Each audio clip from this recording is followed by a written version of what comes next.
Bonjour et bienvenue à ce nouveau webinaire du Réseau Rural National. Webinaire aujourd'hui qui sera assez particulier puisque nous allons aborder en fait la consultation européenne sur la vision à long terme du monde rural. Donc consultation qui concerne tout le monde, les membres du réseau, les acteurs, les habitants. Et nous allons donc privilégier énormément ce temps d'atelier qui nous permettra de pouvoir avoir l'expression de vous tous, puisque cette consultation prendra fin pour les réseaux ruraux nationaux à la fin du mois. Donc c'est l'occasion pour vous tous de pouvoir participer sur les chats, car tous les messages, toutes vos expressions seront reprises pour abonder dans cette consultation, de nous transmettre aussi, si jamais vous avez des documents, nous pourrons aussi les compiler, et aussi de prendre la parole, n'hésitez pas, pendant ces temps d'atelier. Pendant ces ateliers, donc, il y aura 2 ateliers différents, et qui répartiront en fait les différentes thématiques de la consultation. Le premier atelier sera consacré donc à le climat, la qualité de l'environnement, les infrastructures et services, la population, structure et évolution, inclusion sociale et vitalité. Et pour l'atelier 2, donc, les thématiques tourneront autour, enfin en tout cas de ce que vous pourrez participer, sur les revenus, travail, emploi, produits de base, alimentation, secteur énergétique, numérique, technologique, gouvernance et participation des citoyens. Et donc cette consultation, nous aurons 2 questions à chaque fois dans les ateliers autour de ces thématiques. C'est pour vous, décrivez l'écart entre l'avenir espéré et l'avenir probable, où se trouve en fait le potentiel de développement, de capitalisation, des opportunités, de ce qui est le plus important pour vous. Et la deuxième question, c'est décrivez les types d'actions qui pour vous semblent nécessaires afin de créer des opportunités et de combler les écarts. Donc alors, si vous n'avez pas pu tout noter, ne vous inquiétez pas, ça reviendra dans le chat et on en reparlera après les différentes interventions. Interventions justement où nous aurons donc David Lambe du réseau rural européen qui nous recontextualisera la consultation et ses tenants et ses aboutissants, pour avoir ensuite une intervention de Patricia Andriot de l'ANCT qui permettra justement d'avoir aussi un regard français et de parler aussi de ce qui peut être en lien avec le territoire, et justement 2 acteurs qui sont pas les seuls mais qui sont très actifs aussi dans le monde du développement rural, vous les connaissez sûrement. Donc nous aurons l'intervention de Gérard Peltre de RED et ensuite d'Alexis Lebras de Leader France. Donc, je passe la parole à David Lambe pour commencer, pour nous rappeler en fait, voilà, tous les éléments de contexte sur cette consultation. Oui, merci David. Et je veux tout d'abord dire que je suis désolé pour ceux qui participaient, surtout mon co-intervenant Alexis Lebras, parce que dans le Parlement rural de la semaine dernière, j'ai fait un peu le retour sur toutes les étapes et de l'origine de cette consultation. Mais c'est important de se rappeler de tout ça parce que ça a été annoncé l'été dernier par le président de la Commission, Ursula von der Leyen, afin de créer, et pas seulement pour la Commission d'agriculture et le développement rural, mais aussi avec 2 autres commissions, cohésion et démographie et démocratie. Alors, ça veut dire que cette consultation, il y a un échange entre plusieurs parties de la Commission et bien sûr, au-delà de ça, avec toute l'Europe. Comment est-ce que ça se fait? L'annonce, c'était de voir comment exploiter le potentiel des zones rurales et de s'adresser aux défis comme la dépopulation, comme la pauvreté des régions ruraux, comme et bien sûr le mouvement des gens, les services, le manque de services dans les zones rurales. Et ce qui a été très, très clair tout au début, parce que disons qu'une organisation, je dois rappeler, quelquefois j'oublie, je dois rappeler que je ne travaille pas pour la Commission européenne. Le réseau européen, c'est un projet de la Commission. Alors, notre audience, c'est bien sûr, la Commission y inclut, et les institutions européennes, mais c'est plus évidemment les réseaux nationaux et les GAL et les acteurs dans les zones rurales. Alors, ils ont proposé de faire une grande étude à plusieurs étapes et à plusieurs échelles. Il y a eu, jusqu'au 31 octobre, la consultation publique. Alors, dans cette étape, tout le monde pouvait participer comme individuel. Mais j'allais dire, ce qui était clair, c'est tout le début, c'est cette consultation, c'est ascendante. Il n'y a pas un voix de Bruxelles, de nulle part ailleurs, qui dit c'est ce qui va se faire dans les zones rurales. On doit écouter et entendre les voix rurales. En fait, on vient de parler de ça. C'est ce qui se produit maintenant. On essaie vraiment d'écouter toutes les voix ruraux. Alors, qu'est-ce qui se passe maintenant? 31 octobre, la fin de la période de consultation individuelle et maintenant 2 consultations en même temps. Je parlais avant le début de cette réunion avec Gérard Pêtre parce que pour la commission, il fait une consultation avec les États membres, les régions. Nous faisons une consultation avec surtout les réseaux nationaux, mais aussi certaines organisations telles que l'IDEA-France, de recevoir leur point de vue, la fin de leur consultation et c'est la suite des ateliers. Cette mois de janvier, il y a eu au moins 10-12 ateliers dans plusieurs pays européens. Alors, en fait, je viens de participer dans un atelier d'Irlande lundi.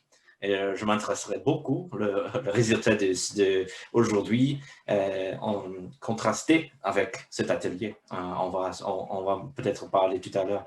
Mais c'est très important à ce moment, comme aujourd'hui, de voir que sont vos opinions, vos avis, vos rêves pour l'avenir jusqu'au 2040. Parce qu'on doit penser à l'avenir. Il y a bien sûr des choses qu'on a fait pendant beaucoup de temps. L'approche leader, c'est ascendante. On se rappelle de ça parce que c'est la même approche qu'on fait dans cette consultation. Et de voir comment on peut faire une comparaison entre les régions, entre les États membres et de voir les points communs et les points spécifiques où les besoins régionaux sont différents, alors il faut les adresser d'une manière différente. Ce n'est pas la fin du processus parce que jusqu'au 31 janvier, on reçoit toutes les réponses des réseaux nationaux. Puis, on fait le contact point, le NRD, le réseau européen, on fait l'analyse. Alors, on a en fait 6 semaines afin de faire l'analyse, de voir tous ces points, de faire un peu un résumé de ça. Et entre le 22 et le 26 mars, on aura une conférence qui va durer 1 semaine. On a déjà appelé la semaine de la vision rurale. Et puis, à ce moment-là, c'est le moment pour les organisations, les représentants partout en Europe, de se réunir, de voir les résultats et d'y faire un commentaire parce que peut-être on se trompe un peu dans notre analyse dans le sommaire de ce que vous dites. Alors, c'est le moment-là, avec la participation des 3 commissaires, commissaire Wojciechowski, commissaire Ferreira et commissaire Suiza, vice-président Suiza, je veux dire, pour la démographie et la démocratie, et de leur présenter nos résultats. Alors, c'est pour ça que je veux dire que la Commission vous écoute, parce qu'on sait que le vendredi de la semaine-là, le 26 mars, ils vont écouter tout le résumé de notre analyse, de notre consultation et de la semaine où il y a vraiment la dernière, à ce moment-là, la dernière possibilité de dire « Ah, mais on a oublié ceci, on doit juste légèrement changer ceci pour ce qui va être à la fin une communication de la Commission au mois de juin. Je ne sais pas, on m'a demandé déjà, est-ce qu'il y aura un sommet européen, est-ce qu'il y aura un grand événement pour ça? Mais à ce moment-là, avec la communication, ce sera pas une déclaration, mais une communication que tout ce qui a été produit lors de cette consultation qui essaie d'entendre toutes les voix. J'espère que je l'ai bien décrit et que j'ai pas raté quelque chose. Mais si c'est le cas, on peut me poser des questions, bien sûr. Mais aujourd'hui, c'est le moment d'entendre vos voix. Parce que après, ce sera la discussion qui va un peu au-delà de ça.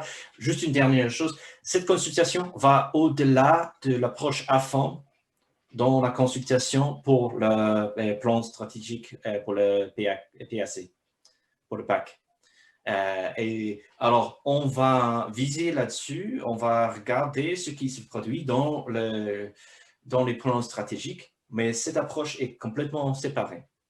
Et c'est important de l'aider. Merci. Je te redonne la parole, David. Oui, merci beaucoup David. N'hésitez pas si vous avez des questions à les poser en fait sur le chat, on pourra les relayer sur ce temps-là, ou sinon de toute façon pendant les ateliers, David lui passera de l'atelier 1 à l'atelier 2 pour voir et participer un peu aux deux moments. Et pour Patricia Andriot pour la NCT, est-ce que tu veux prendre la suite? Oui, merci David. Bonjour à tous. Donc, pour la suite de David et donc au nom de l'Agence nationale de cohésion des territoires, quelques mots pour dire, pour nous, à la fois pour nous, l'intérêt de cette consultation et en fait les enjeux qu'on voit sur le développement rural et comment les principaux outils qu'on a actuellement, qui sont, je dirais, l'agenda rural et le CRTE, comment on voit le fait que ça puisse contribuer à une vision plus long terme et enfin, ce que je veux surtout faire à travers cette intervention, c'est rappeler les enjeux qui nous semblent importants et qu'on a en tête sur ces questions de prise en compte de la ruralité autour de l'agence de la cohésion. Alors, comme le veut le nom de l'agence, et je pense que ça porte bien son nom, on est agence de la cohésion des territoires et je pense que compte tenu de la violence des transitions et des crises, évidemment la crise sanitaire, mais qui finalement qu'un accélérateur ou un révélateur, mais de transitions plus profondes, bien sûr la transition écologique, mais aussi digitale, ça percute quand même assez fort l'organisation sociale et du coup la question de la cohésion territoriale est à la fois remise en cause et à la fois ça peut être aussi une réponse à ces transitions. En tout cas, ça réinterroge les transitions. Je prends deux exemples très concrets. Si on pense à la question de l'alimentation, par exemple, on voit bien que ça met la question de la cohésion des territoires au cœur du sujet, puisque la production agricole alimentaire, elle est quand même essentiellement faite de territoires ruraux et la consommation, elle est essentiellement faite de territoires urbains. Donc, ça veut bien dire que ça réinterroge comment ça s'est organisé. On peut faire la même réflexion sur la transition énergétique et les questions énergétiques, même si la production est un peu plus disparate, grosso modo, c'est quand même comme ça. Mais on peut aussi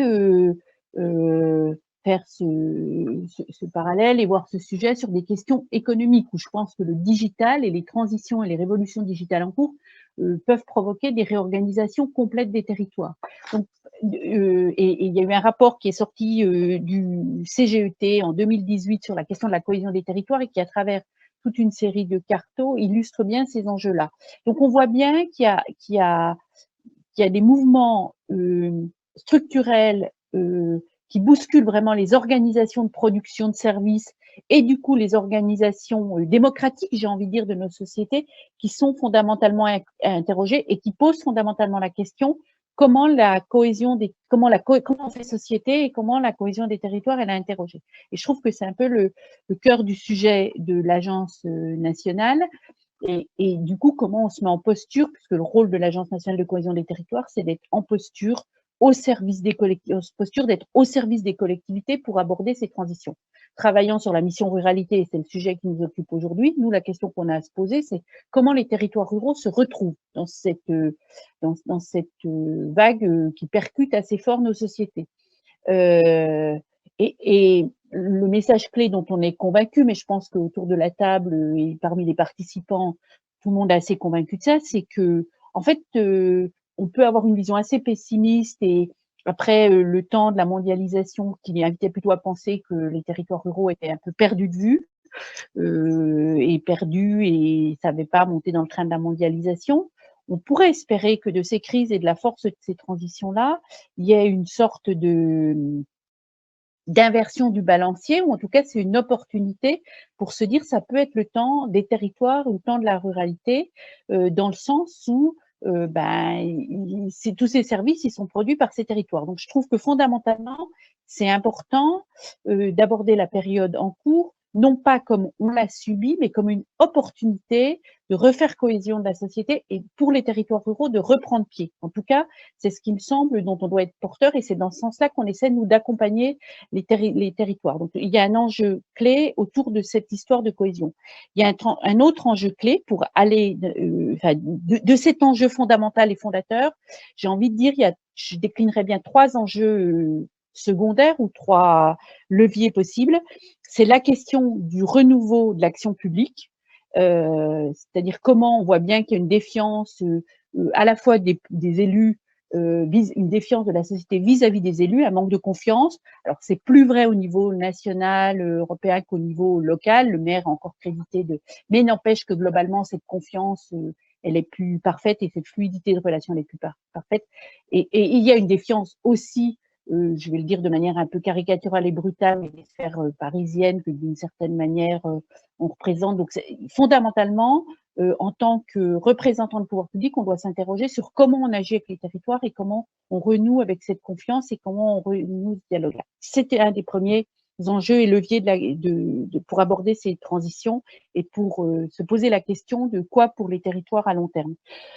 Le deuxième enjeu ou défi, c'est le décloisonnement entre l'agricole et le rural, le décloisonnement entre le rural et l'urbain. C'est comment on renoue. On peut pas avoir d'un côté les sociétés rurales et les sociétés urbaines. Et c'est peut-être un peu paradoxal parce qu'on a un moment où on se dit il y a une vraie politique de la ruralité de portée. Il y a eu en France, il y a eu un secrétaire d'État à la ruralité de nommer.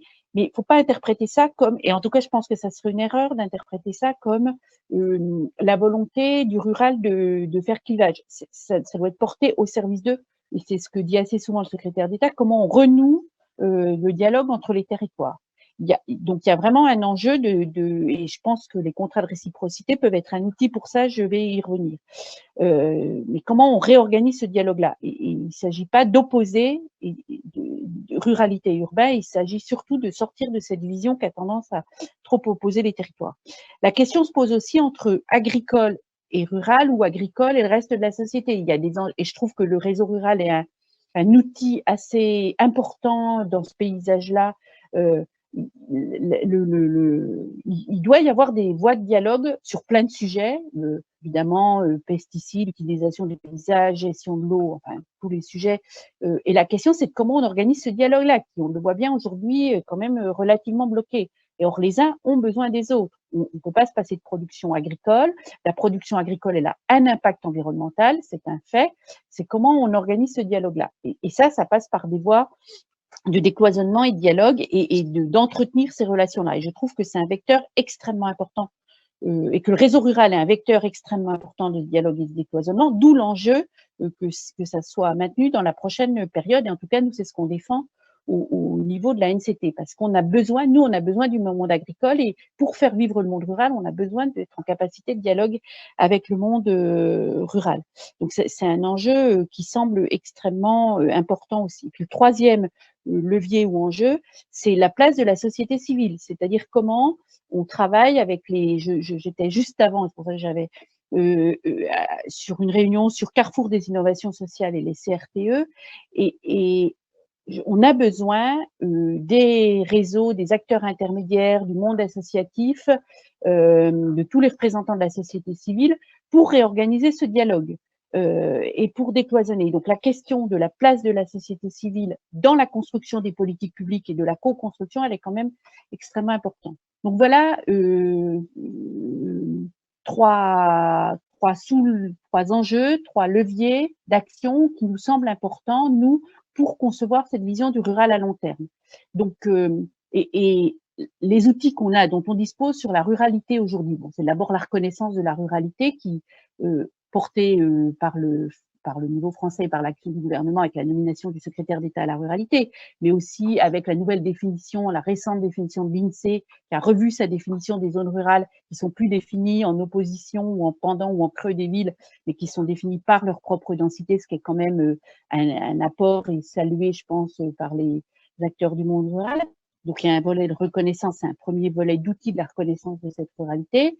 Ensuite, l'agenda rural, donc, qui est une déclinaison ou un bébé, je ne sais pas comment le dire, de l'agenda, c'est pas vraiment une déclinaison de l'agenda européen, mais en tout cas, c'est une interprétation, une incarnation française de la volonté. C'est pas des mesures spécifiques pour la ruralité. C'est de se poser la question et d'obliger les ministères et chaque acteur de politique publique à se dire telle politique publique dans tel domaine, que ce soit dans le domaine de la santé, de la mobilité, de l'économie, enfin tous les sujets, l'éducation, on est beaucoup en discussion avec le ministère de l'Éducation sur par exemple les territoires éducatifs, enfin je peux citer des exemples dans tous les domaines, on se pose la question de est-ce que les politiques publiques de droit commun sont correctement territorialisables et est-ce qu'on doit prendre et mettre en place des mesures spécifiques pour la ruralité? C'est ça le but et l'ambition de l'agenda rural et comment on fait en sorte que ces politiques publiques soient bien au service de l'amélioration du quotidien des gens qui vivent dans les territoires ruraux. Est-ce qu'elles sont correctement déclinées pour ça?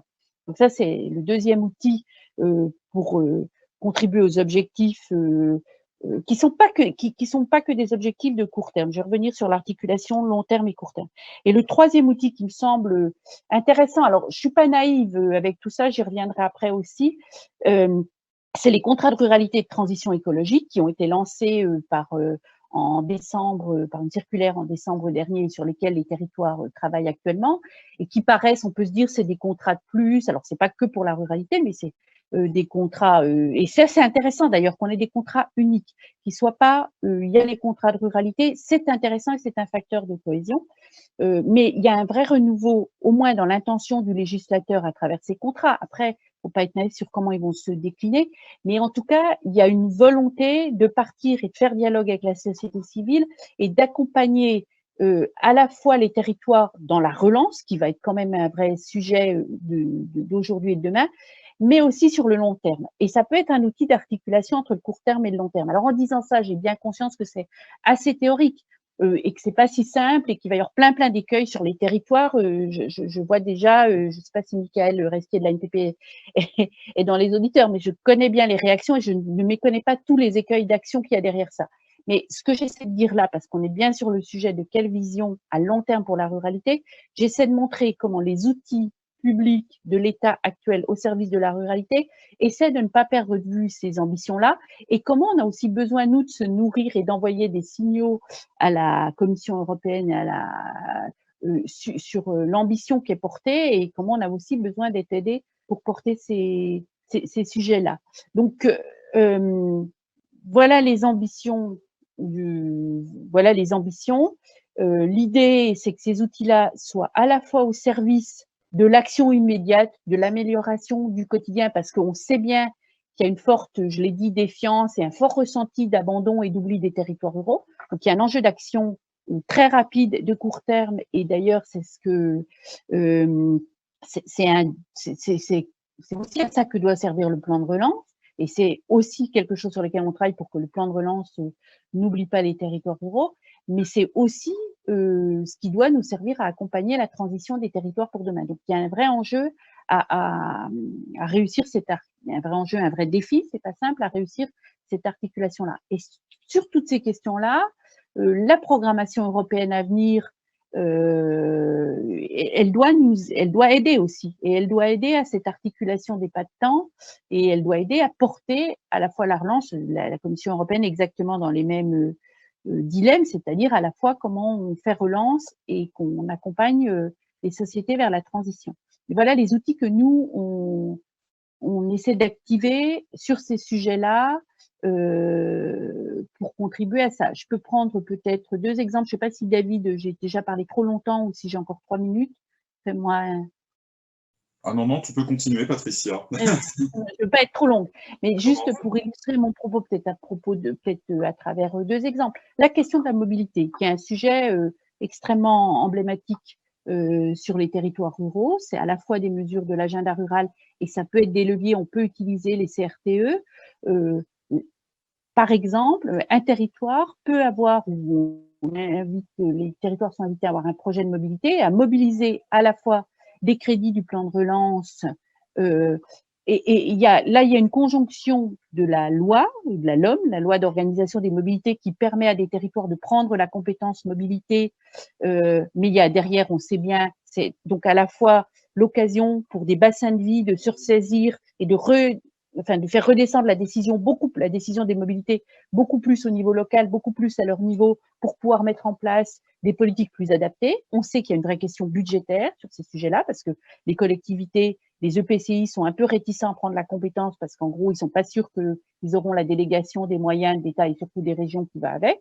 Il y a des débats sur le sujet-là.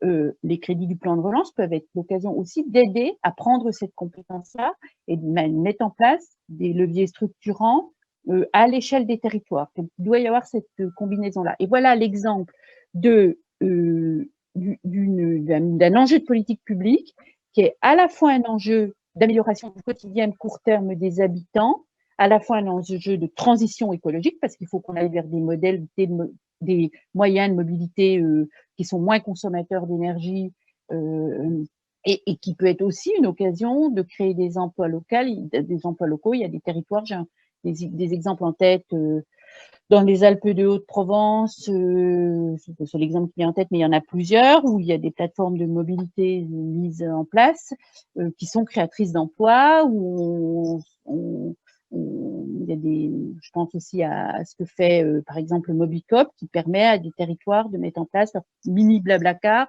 à l'échelle du territoire. Voilà. Donc, ça, c'est un exemple. On pourrait aussi parler évidemment des projets alimentaires territoriaux qui concernent l'agriculture au premier chef, où là aussi, il y a l'ambition et le plan de relance vient abonder la possibilité pour les territoires de monter des projets alimentaires territoriaux, à la fois pour ceux qui n'ont pas encore leur projet, de mettre en place ces projets, pour ceux qui sont un peu plus en avance, de mobiliser des crédits du plan de relance pour faire des légumeries sur les territoires, pour faire des systèmes d'approvisionnement, des conserveries, des cuisines centrales, enfin, donc de vraiment permettre à des bassins de vie de relocaliser leur alimentation, tout en consolidant la valeur ajoutée du territoire et donc les revenus des agriculteurs locaux, et en répondant aussi à des enjeux écologiques. Et donc là aussi, et ça, il y a à la fois la possibilité de mobiliser des crédits du plan de relance, de déterminer ça dans le contrat, dans le CRTE, de se dire dans le CRTE on en fait un axe fort, ce qui permet de réunir des acteurs autour de la table. L'enjeu pour nous, de notre point de vue, et c'est ce que dit la circulaire, c'est que les CRTE ne soient pas juste un document signé entre le préfet et le président de l'EPCI, mais ça doit être l'occasion d'un dialogue territorial. Je sais bien que les pas de temps sont un peu complexes, mais il y a quand même une vraie opportunité d'essayer de mobiliser des acteurs du territoire rural et qui permettent de mieux répondre à ce que je disais tout à l'heure, de renouer avec la société civile et de réinstaller la confiance et le dialogue entre les élus et la société civile, ou le dialogue entre le monde agricole et le reste de la société. Donc, le moment est pas facile parce qu'il y a à la fois beaucoup d'outils, à la fois c'est confus et à la fois on est dans une période de crise jamais connue et de crise au pluriel. À la fois, c'est le moment de se poser les bonnes questions et les questions d'avenir. Voilà, à travers quelques exemples, ce que je pouvais dire pour essayer d'illustrer comment la NCT, comment nous, au niveau de la mission ruralité, on voit un petit peu cette prise de position pour les ruralités dans les enjeux de société actuels et les messages que nous, on aura envie d'envoyer pour le dialogue au niveau européen. Merci beaucoup Patricia et merci David donc, pour nous avoir à devoir recontextualiser les choses et montrer l'intérêt aussi et les autres outils existants au niveau du territoire français. Maintenant, on va passer au regard de deux structures qui sont, alors je le rappelle, membres du réseau rural national. Et donc à ce titre, j'en profite pour vous rappeler qu'en tant que structure, vous pouvez adhérer gratuitement à ce réseau qui réunit tous les acteurs du développement rural, participer à nos événements, participer justement aussi aux différents groupes de travail ou tout ce qui peut nourrir cette actualité. Et vous pourrez retrouver sur le site internet toutes les informations. Donc nous avons deux structures, Gérard Peltre de RAID et Alexis Lebras de Leader France. Donc Gérard Peltre, je vous laisse nous présenter du point de vue de votre structure, le regard sur cette consultation, les apports et tout l'intérêt qu'il y en a. Merci. Est-ce que là, vous le voyez bien? Oui, hein? Oui, on voit bien. Alors, je lance le diaporama.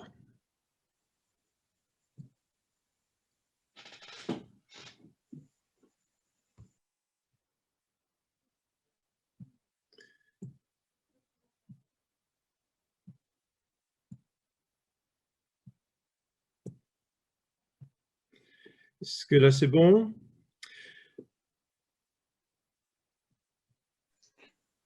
C'est bon, vous pouvez...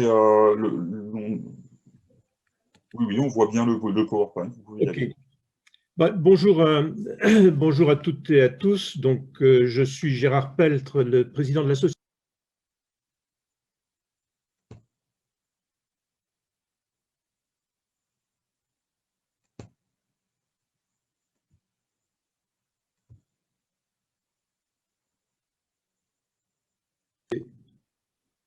Ah, alors Gérard, est-ce que vous pouvez recommencer car il y a eu une coupure du son, s'il vous plaît. Ah, d'accord. Voilà, maintenant ça fonctionne. Ça fonctionne là? Oui, très bien. Ok, donc je suis Gérard Peltre, président de l'Association internationale Ruralité, Environnement, Développement et du Mouvement européen de la ruralité. Bon, j'ai aussi un ancrage français, je suis membre du comité du réseau rural national français, mais aussi du réseau rural européen. Et cette passerelle, elle est tout à fait utile. Je suis responsable d'un pôle d'innovation donc en région Grand Est pour l'ancrage territorial. Alors, le premier élément que... Ah, ça a du mal à... J'arrive pas à la passer, là.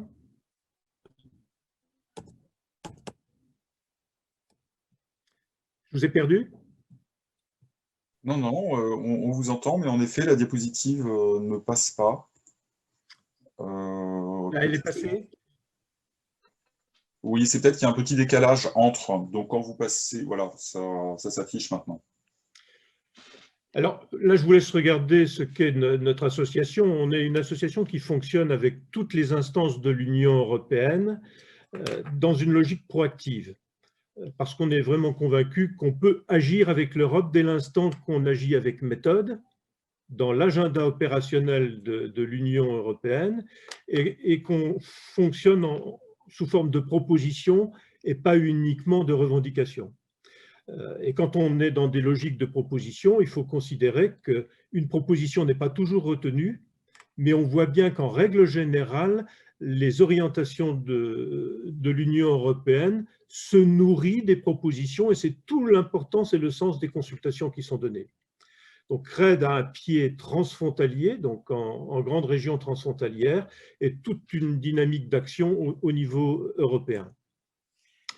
Mais on fonctionne aussi dans une logique coopérative ou collaborative avec une vingtaine d'organisations donc européennes dans tout un ensemble de sujets qui touchent aux questions rurales. Et on a également tenu d'associer les régions périurbaines à cette démarche parce qu'il est inenvisageable que le développement des territoires ruraux se fasse, comme l'a dit Patricia d'ailleurs, et comme il est important de s'en souvenir, contre les dynamiques urbaines et périurbaines, mais en partenariat et en association. Tout notre challenge, c'est de gagner notre reconnaissance dans ces démarches-là, et une reconnaissance formelle, et c'est tout le sens de l'agenda rural européen. Alors, un premier élément d'information, au jour d'aujourd'hui, par l'action des acteurs des territoires ruraux, on avait obtenu une représentation officielle, qui est portée par la DG Agri, de représentation des territoires ruraux. 80% des territoires de l'Union à 28, je l'ai volontairement laissé à 28, même s'il ne m'a pas échappé qu'on est dans une situation de Brexit avéré, mais parce que ce qui va se jouer très prochainement va nécessiter de réactiver ça. 58% de la population et 56% de l'emploi des régions à dominante rurale. Ce sont les chiffres officiels qui sont inscrits dans le cadre des propositions de la DG Agri aujourd'hui. pour demain, on a à faire très, très attention à ce qui va se dessiner. Alors, il faut reposer la question en se rappelant les problématiques.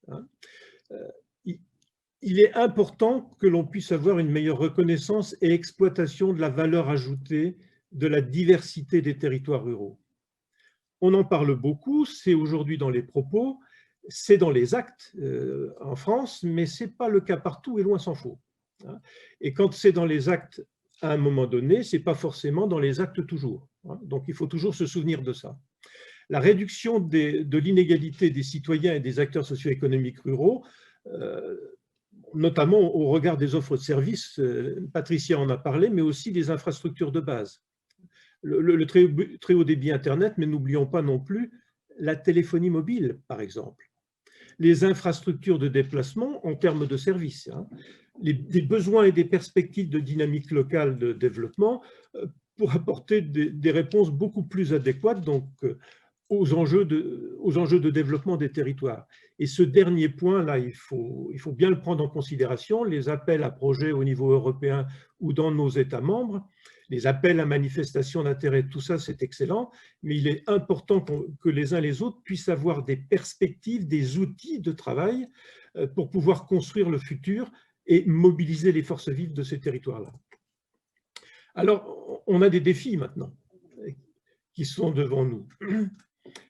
Pour ce qui est du futur proche, on a le Green Deal, la traduction de grands enjeux environnementaux et climatiques dans l'ensemble des politiques de l'Union européenne et la PAC en particulier.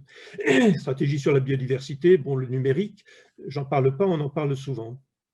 Et puis arrive dans tout ça cette vision à long terme des régions rurales, je le mets parmi les défis, parce qu'on pourrait considérer ça comme étant une proposition, aujourd'hui c'est un défi.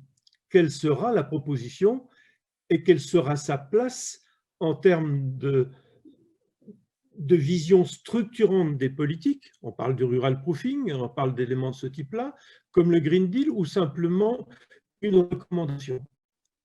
La relance post-Covid aujourd'hui, on le voit bien, donc elle est au cœur du sujet et elle va structurer le budget de l'Union européenne pour 2021-2027 au final. Les interrogations sur les formats de la PAC et de la politique de cohésion. Parce qu'on voit bien que la politique de cohésion aujourd'hui, elle est actée. On verra ce qu'elle sera puisque c'est renvoyé vers les États. La subsidiarité est au cœur du sujet, mais aussi des régions. L'affaiblissement, et puis on a des baisses de moyens financiers, j'en parlerai tout à l'heure. L'affaiblissement aujourd'hui qui est à l'ordre du jour, voilà pourquoi j'ai remis les chiffres de la ruralité aujourd'hui. On a un affaiblissement au niveau de l'Union européenne de la représentation des régions rurales, représentation statistique des régions rurales. Vous avez vu ce qu'il y avait au départ, on passe à 25 ou 26 aujourd'hui. Donc moi, je fais partie de ceux qui remettent les pendules à l'heure parce que affaiblir la représentation statistique, c'est de laisser aucun espace d'initiative à la dimension même de territoire rural et d'interrelation rural-urbain. Il faut faire très très attention dans ce que l'on fait. Et un territoire rural, la ruralité, ce n'est pas que des villages de moins de 2000 habitants, c'est aussi des villes petites et moyennes. Alors sur le budget, parce que tout ça s'emboîte, c'est quand même depuis 2018 que la matrice du budget a commencé à être promue. Donc il faut voir ce qu'il y a aujourd'hui, mais se souvenir de ce qui a été promu, parce que ça continue à structurer les décisions qui sont prises au jour d'aujourd'hui.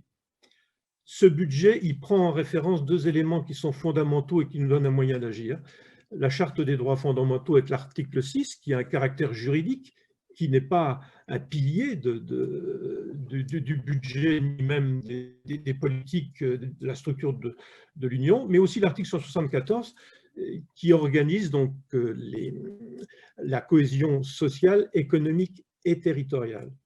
Ce mot « et territorial » qui est dans le traité, il est sacrément important, mais il ne vous a pas échappé quand on parle de vision à long terme, on parle de zones rurales, de régions rurales et non pas de territoires. Or, la diversité des situations s'exprime dans des territoires où les femmes et les hommes construisent ensemble un destin commun. Donc, il est vraiment important de prendre ça en considération. Elle ouvre des perspectives intéressantes puisque dans la proposition de budget dès 2018, en mai 2018, il était recommandé la convergence des politiques. Sauf qu'entre-temps, la PAC a fait cavalier seul, sort du cadre stratégique commun, avance vers des cadres stratégiques PAC. Moi, maintenant, je ne fais pas partie de ceux qui continuent à considérer qu'il faut aller chercher le Graal là où il se trouve, il faut continuer le combat, ça c'est acté. Faisons, puisque la politique de cohésion est en mouvement, avec l'ensemble de ses partenariats, le cadre stratégique commun, la PAC, il y aura un plan stratégique PAC. Maintenant, il va falloir qu'on voit comment on réorganise les cohérences et les cohésions à ces niveaux-là. Accorde une plus grande autonomie de mise en œuvre aux États membres. Donc, ce que nous sommes en train de faire aujourd'hui, on va renvoyer un message vers l'Union européenne, mais on envoie aussi un message vers les États membres, vers le gouvernement français en France et les régions. On a compris qu'en France, on est sur un chemin qui peut très facilement se partager compte tenu de ce qui est sur la table. Après ça, on a eu la confirmation donc, des grandes politiques PAC et cohésion, mais un affaiblissement des ressources budgétaires. La PAC, qui est en transition jusque 2022 aujourd'hui, elle part du principe que pour financer les enjeux des territoires ruraux, il faut que les autres politiques fonctionnent, mais elle sort le FEADER du cadre stratégique commun en même temps. Donc ça veut dire que là, on a un challenge sur lequel il faut travailler, donc il faut être précis sur ce que l'on souhaite. On a un article 5 de la politique de cohésion qui précise clairement donc, le soutien aux initiatives territoriales, mais quelle sera la place au final dans les propositions du FEDER dans les régions et dans les différents États membres. Il y avait jusqu'à maintenant une approche un peu facile dans les mises en œuvre en disant « Allez, le FEADER, c'est pour les ruraux et le FEDER, c'est pour les urbains et les infrastructures ». Donc là, il faut être très, très vigilant et c'est pour ça qu'il est important qu'on ait des niveaux minima de crédit. Pour l'instant, dans la politique de cohésion, ce n'est pas acté. C'était une recommandation du Parlement, mais ce n'est pas acté. La PAC est en transition, donc je ne reviens pas, je l'ai dit, et le plan de relance, je l'ai déjà dit, va structurer le budget 2021, donc 2027. Alors, ce contexte budgétaire, donc, il milite pour la remontée de nos territoires d'idées très précises, mais en montrant à chaque fois la valeur ajoutée. Il ne faut pas que des mesures, il faut des mesures qui expriment un impact en termes de résultats, un impact social, un impact sur les grands enjeux climatiques, environnementaux, sur l'emploi, et il faut bien montrer comment les territoires ruraux peuvent prendre leur part dans tout ça. Et le contexte de la Covid aujourd'hui a été un révélateur de dysfonctionnement, mais aussi un accélérateur des possibles. Il faut voir comment on va s'en saisir, et ça, Patricia l'a aussi très bien pointé du doigt.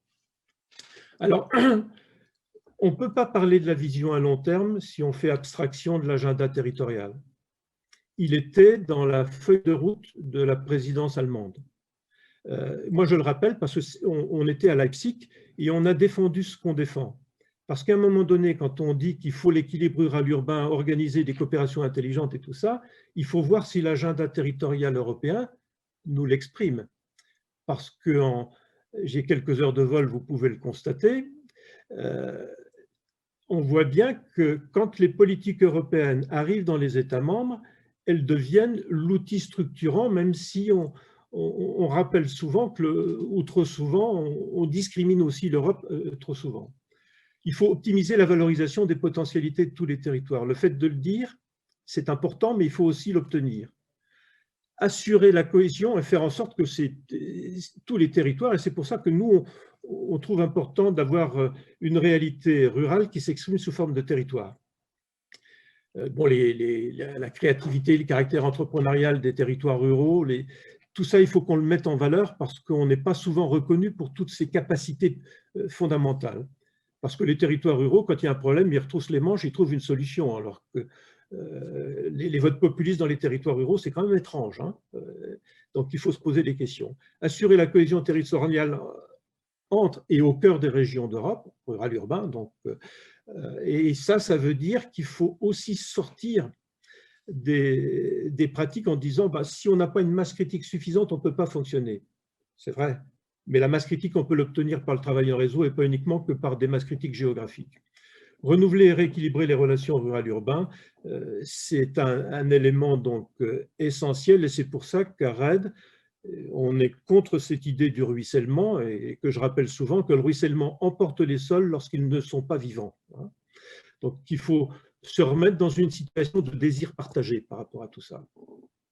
Et puis il faut substituer, donc ça c'est la base, je vous laisse le lire, vous pourrez le retrouver sur RED, je ne vais pas m'étendre, substituer la notion de région rurale par celle de diversité de territoires ruraux. Et en donnant une définition, un territoire rural, ce n'est pas du géographique, c'est de l'humain, du géographique et de l'organisationnel, où la société civile est en interaction et qui est en interaction avec d'autres territoires. En France, on connaît bien ça, c'est le développement local mené par les acteurs locaux. Et Patricia parlait de l'ANPP, on est très actif à ce niveau-là, c'est aussi le sens de l'approche leader. Alors maintenant, pour notre vision donc, sur les territoires ruraux, nous, on part du principe qu'il y a deux grands enjeux qui doivent converger. Miser sur le développement intégré de la diversité des territoires ruraux, vous voyez bien l'enjeu qu'il y a derrière ça, hein, donc organiser, travailler sur des projets de développement qui permettent de mobiliser les citoyens, mais aussi promouvoir et soutenir les approches agricoles et forestières plus territorialisées.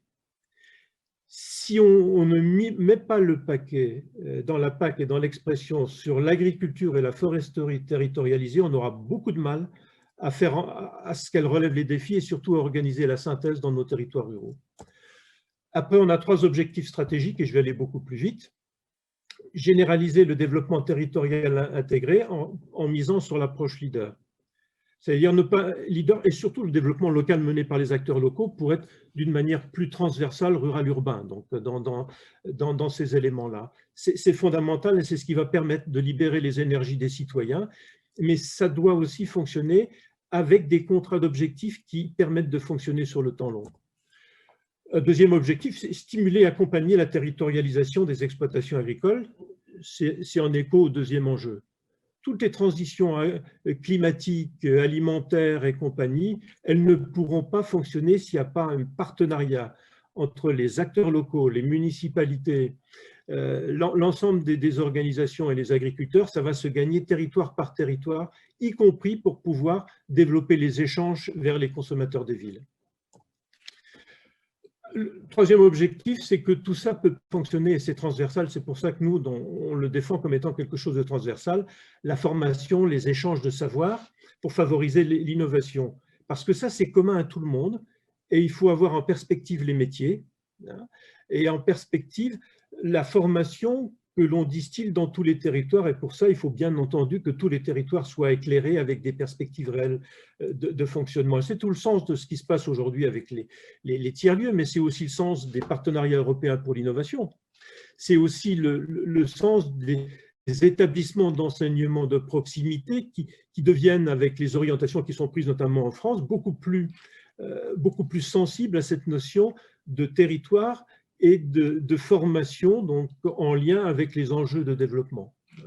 Et le travail que fait Sol et Civilisation dans ce cadre-là est tout à fait, avec les maisons familiales rurales, est tout à fait intéressant. Et puis il y a des objectifs structurels, parce que c'est bien beau d'organiser tout ça, mais si on ne booste pas le possible dans les coopérations, ça sera très difficile. Coopération entre les territoires, coopération entre les régions, coopération donc transfrontalière. Deuxième, il faut définir aussi la mise en œuvre des programmes opérationnels, des services de communication, parce que si on n'a pas la large bande et s'il n'y a pas des services numériques, tout ce dont on est en train de parler sera très compliqué. Et c'est l'enjeu des Smart Villages, on en parlait tout à l'heure. Et puis, il faut une stratégie fonctionnelle et financière. Si la vision à long terme ne s'inscrit pas dans un agenda rural européen, un cadre politique, des mesures, des contrats d'objectifs, ça sera très compliqué pour en faire un instrument utile et valorisable. Mais si en même temps, on n'a pas un cadre financier qui organise les interrelations entre les fonds, ça sera très compliqué.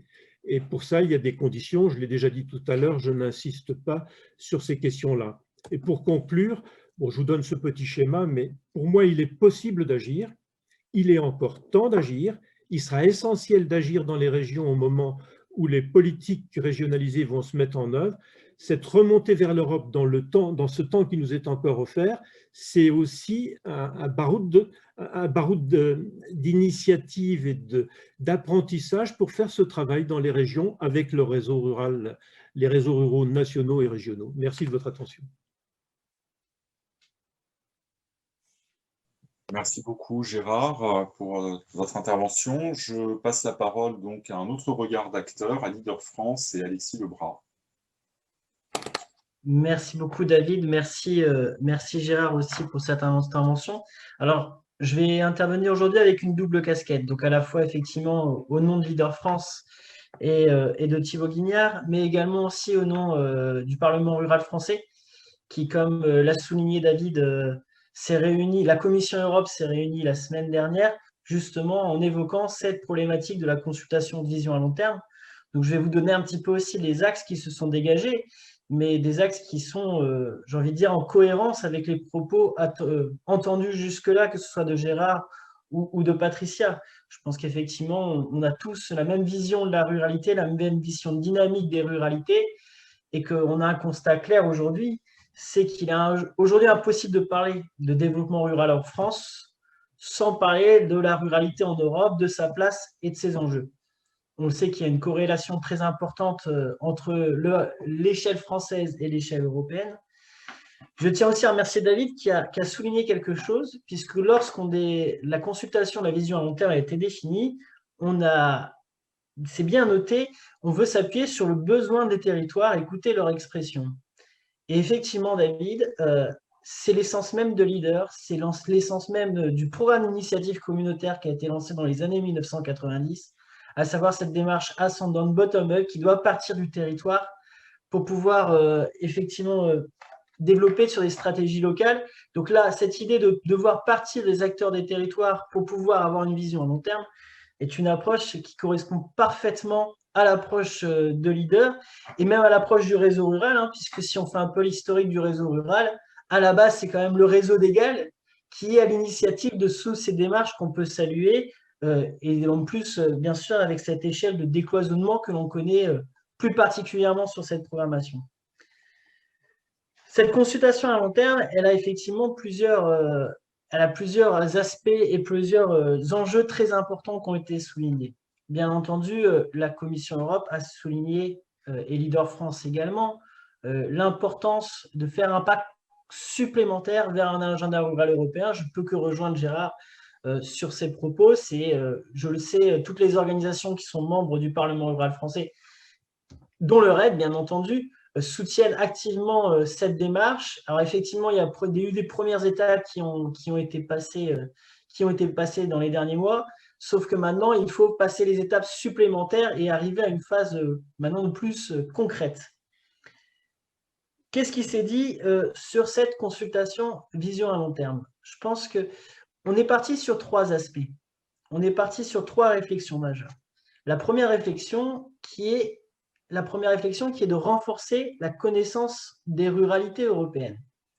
Donc là, je reviens sur les propos de Patricia et de la définition nouvelle de l'INSEE de la ruralité, puisque pour pouvoir aussi coller à cette vision à long terme, il faut aussi savoir définir ce qu'est la ruralité, ce que sont les zones rurales, ce que sont les territoires ruraux. Là, je rejoins également aussi les propos de Gérard Pectre sur cette notion de territoires ruraux. Donc, on a essayé de réfléchir effectivement, de voir un petit peu comment renforcer cette connaissance. Donc, on a fait plusieurs pistes et propositions d'action, puisque l'objectif de cette consultation, c'est d'avoir une phase opérationnelle aussi derrière et d'avoir des propositions concrètes à pouvoir mettre en place dans les années à venir pour avoir cette vision aux alentours de 2040-2030. Donc, je ne vais pas revenir sur toutes les propositions qui ont été faites, puisque je me doute que vous avez beaucoup de propositions aussi à faire et que ça sera fait lors des ateliers. Mais voilà, c'était vraiment insister sur le fait qu'il est important, effectivement, de revoir le principe même de ruralité, d'avoir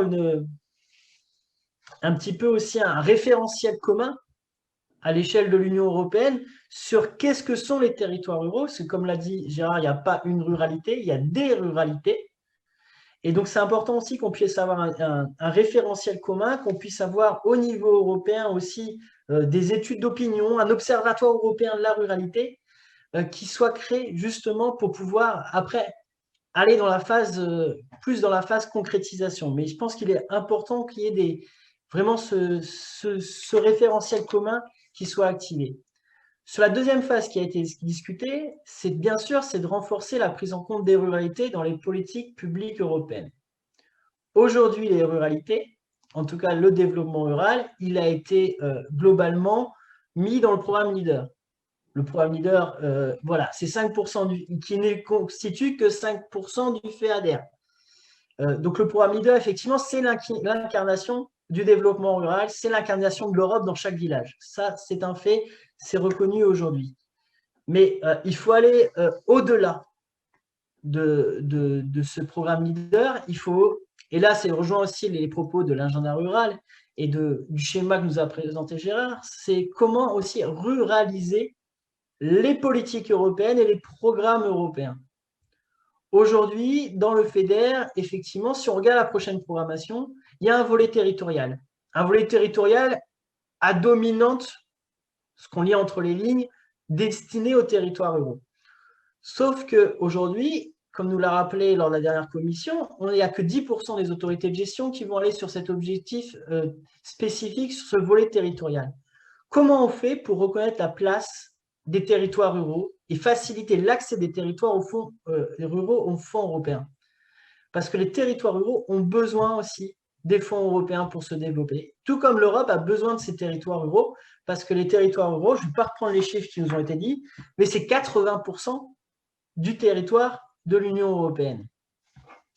Donc effectivement, il est indispensable aujourd'hui d'aller vers cette ruralisation et de prendre en compte dans tous les programmes, dans toutes les politiques, que ce soit les politiques transfrontalières, que ce soit dans les différents programmes, allons jusqu'à Erasmus, allons jusqu'à tous ces programmes, comment on arrive à ruraliser, à mettre une part de ruralité, à intégrer les ruralités à tous ces programmes. Parce qu'aujourd'hui, sur le terrain, qu'est-ce qu'on voit? On voit que les territoires ruraux, c'est très difficile pour eux de pouvoir s'inscrire dans les programmes européens. Il y a une question d'ingénierie. Et aujourd'hui, on a quand même un outil, LEADER, on a quand même un deuxième outil qui est le développement local mené par les acteurs locaux, donc c'est-à-dire avec une ouverture sur le FEDER-FSE, qui nous permet d'avoir un financement d'une ingénierie locale pour aider justement les porteurs de projets locaux. Ça, voilà, il faut développer. On est parti d'un programme d'initiative communautaire. Maintenant, effectivement, il faut qu'on l'inonde, comme ça a été le souhait de la Commission, je vous rappelle, avec le fameux développement, lors de la programmation 2014-2020, on parlait du développement local par les acteurs locaux, qui finalement n'a pas vraiment vu le jour en France. Et on parlait aussi du LITI, l'investissement territorial intégré pour le FEDER, hein, le côté urbain, la version leader au niveau urbain. Donc, il est important, effectivement, de pouvoir donner accès, simplifier les accès pour les territoires ruraux. Et pour ça, effectivement, il faut qu'il y ait une vraie compréhension de la ruralité. Aujourd'hui, au niveau européen, comme au niveau français, quand on parle de développement rural, on ne sait pas dans quel domaine on parle. On parle de l'agriculture, est-on rattaché à la commission agri, au ministère de l'Agriculture, ou, comme l'a dit Patricia, est-on rattaché à la cohésion des territoires et, si je mets un peu à l'échelle européenne, à la DG Régio. Aujourd'hui, on est dans le carcan agriculture, puisque on met le développement rural avec la politique agricole commune. Sauf si demain, on veut ruraliser l'ensemble des programmes et des dispositifs européens, je pense qu'il y a un intérêt aussi à regarder, à resituer ce développement rural et à le voir effectivement de quel ressort il s'agit. Et là, aujourd'hui, il y a un vrai enjeu. Parce que si demain, le développement rural est sorti du carcan agriculture, je ne dis pas que c'est la solution, mais ça me permettrait peut-être d'avoir un pas supplémentaire vers un agenda rural européen. Parce qu'aujourd'hui, le développement rural est enfermé dans cette dualité. Donc, c'est pour ça qu'il y a un indispensable travail à faire reconnaître les territoires ruraux et le développement rural. Autre sujet qui a été évoqué lors de cette commission, c'est l'apport essentiel des ruralités aux grands enjeux de l'Union européenne. C'est un sujet sur lequel on a tendance à faire abstraction. Je vais reprendre un petit peu les propos d'une députée européenne qui disait que la question du développement rural et même le plan stratégique national dans lequel on va s'inscrire en France, ils font l'objet d'un silence médiatique hallucinant. La ruralité, c'est un sujet transversal qui n'a pas sa communication alors qu'elle constitue pleinement notre futur. Et l'apport, en tout cas l'apport des territoires ruraux aux grands enjeux, alors je ne vais pas les reprendre tous, hein, vous les connaissez, vous les entendez, le Green Deal et autres, mais c'est que la ruralité est une réponse, est une des solutions à toutes ces… Et c'est le message que porte d'ailleurs le Parlement rural français. Les ruralités ne sont pas un problème. Elles ont été longtemps considérées comme un frein ou un problème. Aujourd'hui, on l'a vu avec, notamment avec le contexte actuel, aujourd'hui, ça peut être une des solutions. Donc, il a été évoqué aussi cette question sur les grands enjeux, hein, diversité culturelle, la transition énergétique, alimentation durable, tous les enjeux aujourd'hui que l'on connaît sur les territoires, c'est comment on voit et on met en avant les solutions que peuvent apporter les ruralités. Je ne vais pas m'étendre plus, je vais laisser surtout la parole à vous pour que vous puissiez justement tout vous exprimer. Mais voilà les grandes thématiques qui sont ressorties dans le travail de Leader France et du Parlement rural français. Merci beaucoup Alexis, merci beaucoup Gérard pour vos interventions. Nous allons continuer donc maintenant en atelier. Comme je vous l'ai dit tout à l'heure, il y aura 2 ateliers. Si vous cliquez sur l'atelier 1, vous accéderez donc aux thématiques climat, qualité de l'environnement, infrastructure et services, population. Dans la population, c'est structure et évolution, inclusion sociale et vitalité. Et pour l'atelier 2, revenus, travail, emploi, produits de base, alimentation, secteur énergétique, numérique, technologique, gouvernance et participation des citoyens. Donc, autour de ces 2 questions, décrivez l'écart entre l'avenir espéré et l'avenir probable, ce que vous en avez pensé, ce qui est le plus important, et décrivez les types d'actions qui pourraient créer des opportunités et combler justement ces écarts. On va prendre 5 à 10 minutes le temps de faire les transitions en atelier. Je vous rappelle donc une chose, c'est que vous pouvez passer d'un atelier 1 à l'atelier 2 pour pouvoir compléter les différentes thématiques. C'est que pour nous, c'est plus simple avec autant de champs différents pour les prendre en compte. Et nous, toute l'équipe du réseau rural et les différents participants de l'équipe, nous allons sortir nos crayons, prendre en note tout. Vous pouvez inscrire sur le chat aussi vos participations. Vous pouvez le faire au titre de votre structure ou au titre personnel en tant que citoyen, donner votre regard. Tout sera repris par la suite. Voilà. Donc, nous allons nous arrêter là et nous allons passer aux ateliers. Merci à tous les intervenants pour avoir un peu mieux contextualisé ce que nous allons faire maintenant. Merci, à tout de suite. Au revoir.